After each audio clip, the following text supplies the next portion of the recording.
Hi guys, welcome to my family table. I'm not gonna lie, I'm a little bit frazzled today because I had to stop at the store on the way home from work, and so it kind of put dinner behind a little bit. So I'm just kind of trying to rush, get everything ready. Connor and Joe just walked in the door from playing, and Connor's not happy that he has to be in the house. So tonight I'm going to do something pretty quick. I'm going to make herbed roasted potatoes with herbs from my garden. I'm going to broil crab legs that I got from the store over the weekend. And I'm also going to make chive dill peas with a little bit of lemon pepper. I like to get a jump on my water, so in my electric kettle I did go ahead and boil this water. I'm going to just add it to my already halfway filled pot just because, like I said, I need to get moving on this, so I need to make it a little bit quicker than normal. So I'm just getting that started, and then I'm just going to slide my potatoes right in. I don't normally fill the pan first because of the splatter, but today just need to get it going. So I'm going to take it like a champ. Ow. Ow. This is not my recommendation. I just want you to know. Okay. Potatoes are in. Now they are going to be roasted, but I'm going to go ahead and get them parboiled really quickly so that way they will cook quickly and in the middle, and then when I put them in the oven, they won't take as long to cook. And so now, okay, so now I'm going to cut up my herbs, and I've just, like I said, got some stuff from my garden. I've got a little bit of basil, a little bit of oregano, and this is actually Greek oregano that I'm using. I've got 6 potatoes in there cut up into cubes, probably, let me try that again, probably in about 1-inch pieces. So I am going to chiffonade. Remember we talked about a good old chiffonade. I'm going to roll up my basil and set those aside, and I'm just going to make ribbons out of them so that what this does is this prevents the basil from browning or bruising, as we call it. And they also look really pretty. So we've got the basil done, and then in here I've got a little bit of lemon thyme, rosemary, and Greek oregano, and I'm just going to give that a, and I'm just going to mince this.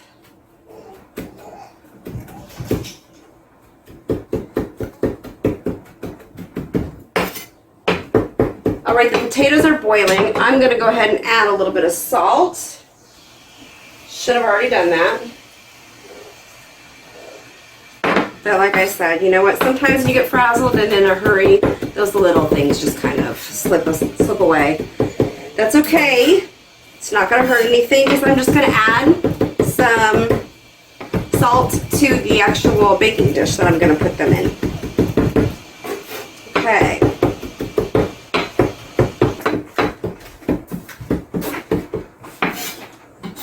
Alright, so I've got my herbs chopped. Potatoes are currently boiling. I'm going to give these potatoes just a few minutes, and then I'm going to drain them and get them on into the oven. I've got my oven preheating to 425 degrees. So once that's up to temperature, we'll be ready to put them in and get started on our peas. Okay, you guys, I've got the potatoes drained, and now I'm just going to put them in a bowl, a large enough bowl. Scoot my baker over. a large enough bowl to accommodate 6 Yukon Gold potatoes. Now keep in mind these are extremely hot. You can probably see the steam. But since I'm not going to be handling them, I'm going to go ahead and get a move on. I'm watching this clock like a hawk, and I am going to just keep it moving because I've got to get this done. I've got a 2-year-old that wants to eat. I want to eat. How often do you guys do this where you come home and you're all frazzled and you gotta get? Well, that's how I am today. So I'm going to just kind of flip these potatoes around, but be very careful if you do this hot. If you let them cool, have at it. All right, the vegetable oil went in, about a tablespoon and a half. Sprinkle generously with salt. Gonna sprinkle with some pepper. I really need to start putting my seasonings in a bowl before I start this. Okay, I'm gonna add a little garlic powder today. I don't like to add minced garlic to this just because it tends to burn in the oven. So I just want a powder, just that flavor. And then I'm gonna add all of the herbs, just right in. You've got lemon thyme, you've got oregano, you've got basil. Was there one more? Rosemary, that was it. It's just testing you. All right. So now that these are getting mixed in, I'm gonna go ahead and put them right in my baker. You don't need to season, or not season, you don't need to grease this pan at all. And I'm going to leave, I'm not going to put any foil on top of it because I want these to get really brown. Now these only boiled, sorry, I keep done. So these were boiling for about 2 minutes, and I'm going to now put them into the oven at 425 degrees, and I'm going to cook these. I gotta move this back. Hold on. Okay. All right. All right. 425 degrees, and we'll let them go for at least about 15 minutes.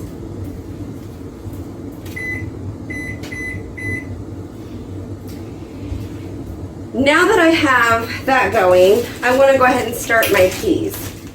So I am using this, I told you it's going to be a quick night, quick dinner. I'm going to use frozen peas. These are the best for this dish anyway. I'm just going to finish them off because these peas go quickly in my house. They're very good. All right, and I still have some water left over from my potatoes. So I'm just going to cover the peas with that. And I'm going to bring these to a boil. I am going to add some salt because I want to go ahead and start flavoring the peas.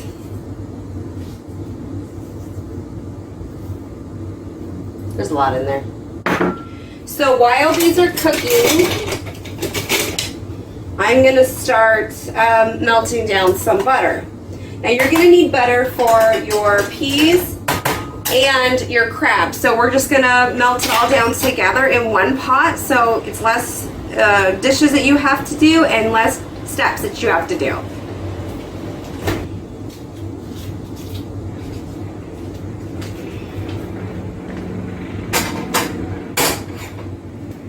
Okay, so I just put about a quarter of a stick of butter into a small, let me just show you because I kind of did it quickly, into a small saucepan. You don't need anything huge. But I currently have it set on the burner that the oven exhausts heat from. So I have to be careful not to turn the burner up too high because it doesn't need to be. So if you're using that particular burner on your range, make sure you be careful not to boil your butter. You just want to melt it down.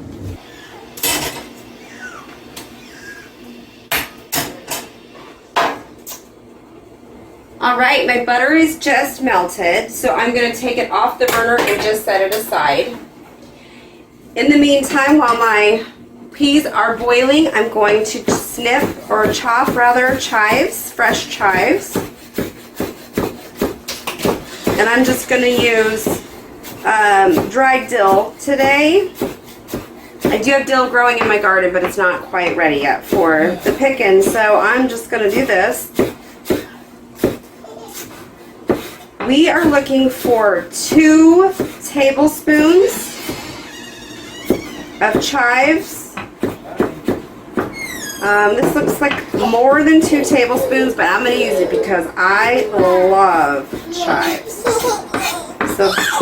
So we have just a little bit more than 2 tablespoons, but that's okay because it's good and it'll be just fine.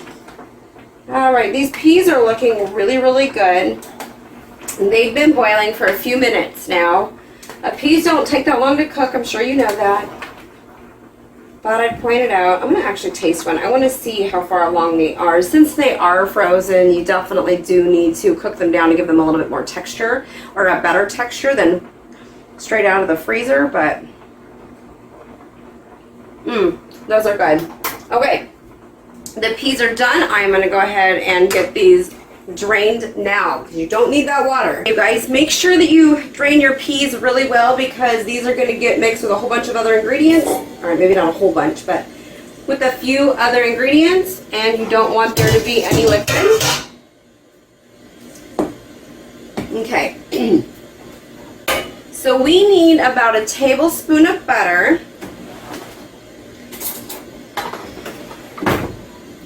Going to take a normal spoon and just kind of drizzle it on, or you can just pour it in, whichever you prefer, but we don't want to make them mushy and messy. Okay, first stir that up. Okay,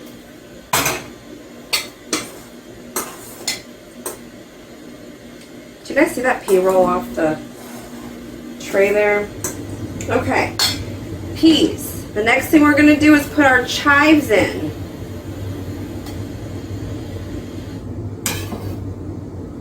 And to be quite honest, I'm just going to use the rest of my dill. I don't have much left, so usually you'd want about 1/4 cup. I'm using about 3 tablespoons. Okay.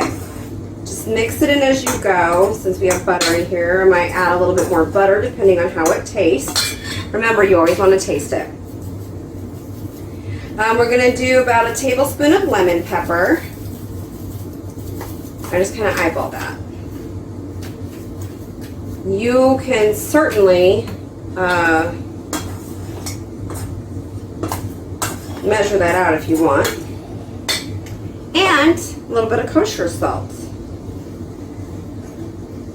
Don't want too much because you don't want to over-season your food.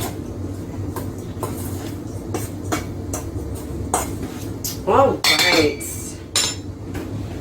And I'm going to have a little taste. Whoops. There it is. Okay, you guys have to see this. So these are the peas with all their dill and chives and butter and lemon pepper. They are really good, really flavorful, and these are not going to last in this house, I can promise you that. So I've got just about 2 minutes left on the potatoes before we check them, so I'm going to kind of clean up a little bit and try to get this lid on, and then I'm going to get the crab ready to go.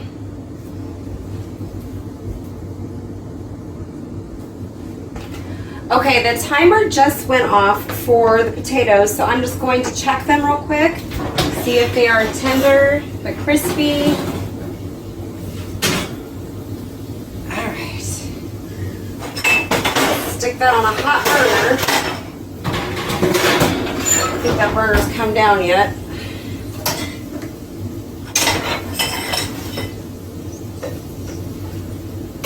Just stir them up. They smell really good. Okay, and now I'm just going to give them and test the doneness with a fork. Okay, so they are soft enough on the inside, but I just want them to crisp up a little bit. So I'm just gonna throw them back in for a minute, because I also need to get my broiler started so that I can get my crab done.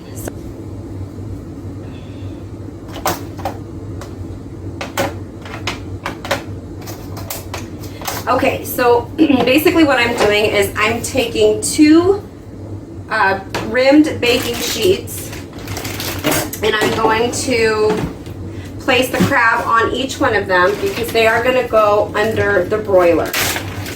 Most people steam or boil their seafood, but here's the thing.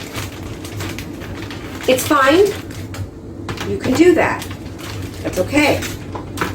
But I feel like it tastes rubbery. Whenever it comes out of the water, I just feel like it doesn't have a good texture. It's just rubber.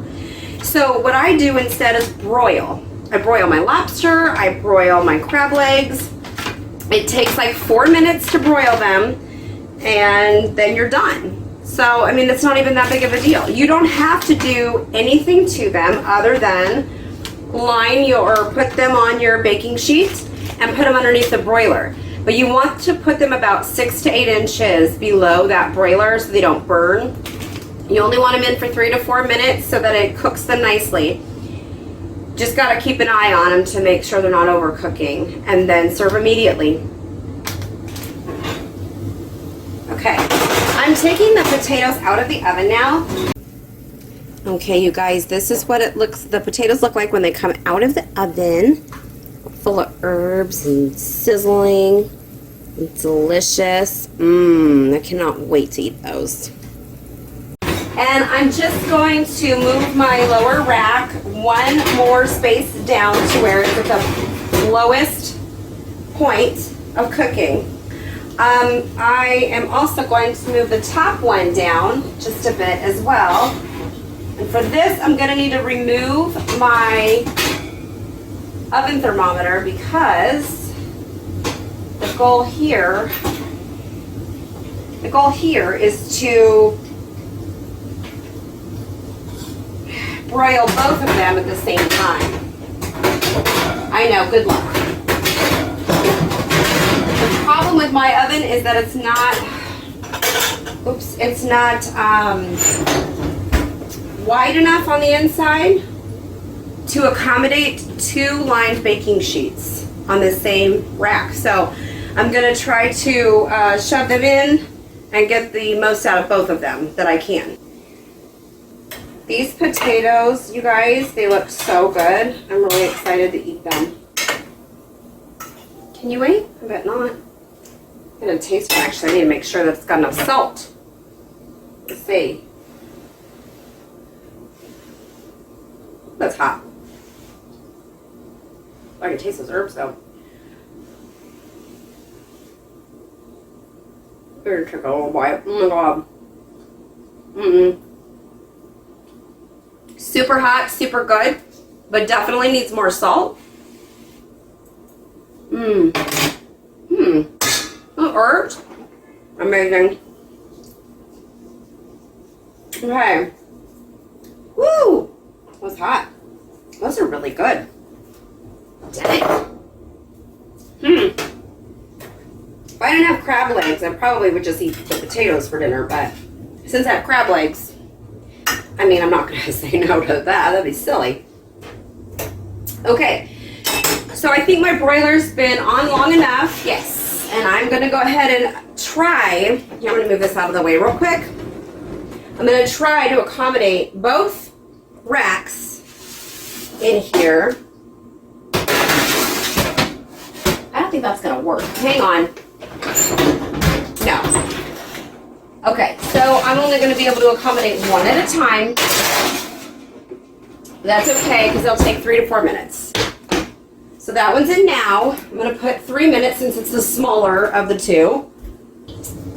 Okay, the timer just went off, and so I am going to remove these. You guys, make sure that you flip them about halfway through cook time, I'm gonna put these ones in now. Okay. All right, and they are done and done. Now the benefit to broiling these lobsters, and look how beautiful these are. Or not lobsters, stupid, crab. The benefit to broiling the crab is that the meat is more of a meaty texture. It's got like this sweet, crispy outer layer, juicy, moist inside. Some of you hate that word, that's whatever. But it's perfect. I think that the broiling of shellfish is the best method to do so because you aren't basically cooking the flavor and the texture out of it. You're giving it a texture, you're giving it a bite that just makes you want to have more. I think anyway, but that's just me. So I've got some lemons cut up into wedges. Connor's food is ready to go. I'm gonna let these cool down for just a minute before I handle them. I do not have crab crackers. I know, crazy. The lady who's got 2 of everything doesn't have crab crackers. Nope. But I'll cut it off at the joint and utilize it that way. You can also use scissors, kitchen scissors. So if you don't have a crab cracker, you can just kind of break it off there at the joint and then cut down the spine there, or not the spine, but the it's a freaking leg. But you can cut down the leg on the shell and get the meat out that way. Plus, it's probably a little bit faster than the crab crackers.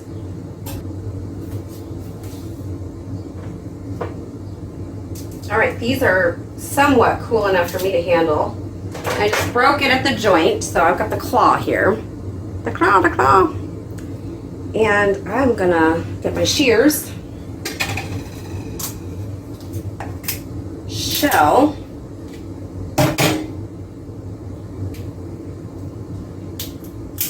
Try not to get cut here. There we go. And I keep losing my fork. Oh, it's from my face, huh?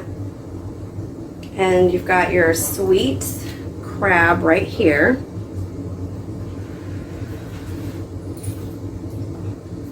Mmm. It's so sweet. I didn't even need butter. It's so sweet, you guys, and moist. Can you see with this light? Like that crab right there. Oh my gosh. Oh my gosh. You guys might be on your own. I'm not showing them. Oh no, I fell on the floor. I'll eat it. This is all I needed. Oh wow, this is gorgeous. You don't get that. Look at this beautiful color on that crab. It is amazing. Mmm. Oh man. All right, guys, I'm out of here. I'm gonna go eat. Thanks for joining me today. I hope you'll make these recipes. The crab, the peas, and the potatoes, they were all amazing. I cannot wait to go eat them. You guys like my video? Subscribe to my channel so you get the most up-to-date content. And you can also find me on Instagram and Pinterest at Rachel's_kitchen_table. Thanks again, you guys. Happy eating. Bye.